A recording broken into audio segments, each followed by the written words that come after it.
Do you know the story of Harriet Jacobs? Harriet Jacobs was born into slavery on February 11, 1813, in Edenton, North Carolina. Unlike many enslaved children, she lived her early years in a relatively stable household with her parents, who were skilled workers. However, when she was 6 years old, her mother died, and she was forced into the harsh reality of slavery. As a teenager, Harriet was enslaved by Dr. James Norcom, a cruel and abusive man who relentlessly harassed and pursued her. To escape his advances, she entered into a relationship with Samuel Sawyer, a white lawyer who was also a slaveholder. She hoped that by doing so, she could gain some protection and that he might help free her and their children. Harriet Jacobs had 2 children, Joseph Jacobs, born in 1829, and Louisa Matilda Jacobs, born in 1833.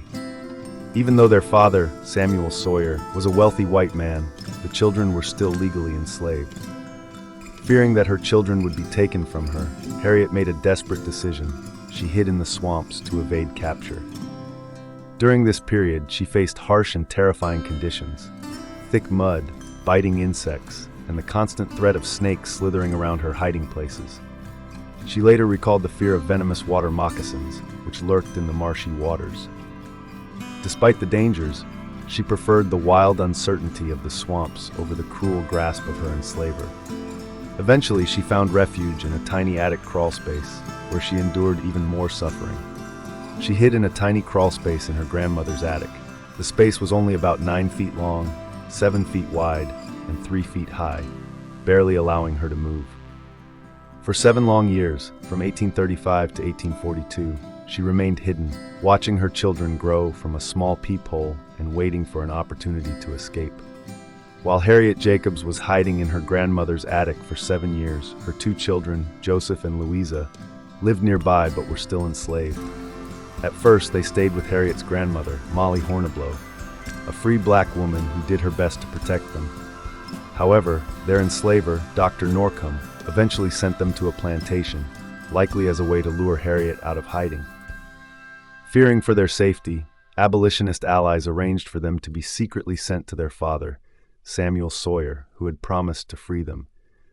But even under his care, they were not truly safe. Harriet spent years watching them through a tiny peephole in the attic, longing to hold them, but unable to reveal herself. It wasn't until she escaped to the north that she could finally secure their freedom and reunite with them. In 1842, with the help of abolitionists, Harriet finally escaped to the north, settling first in Philadelphia and later in New York. She found work as a nanny for an abolitionist family who helped her avoid capture. In 1852, her freedom was officially purchased by friends, making her legally free. In 1849, she was finally able to rescue her daughter, Louisa Matilda Jacobs, sending her to live with abolitionist friends in Massachusetts. A few years later, she was also reunited with her son, Joseph Jacobs. Both of her children eventually lived free lives, with Louisa becoming a teacher and activist, often working alongside her mother to help newly freed black people.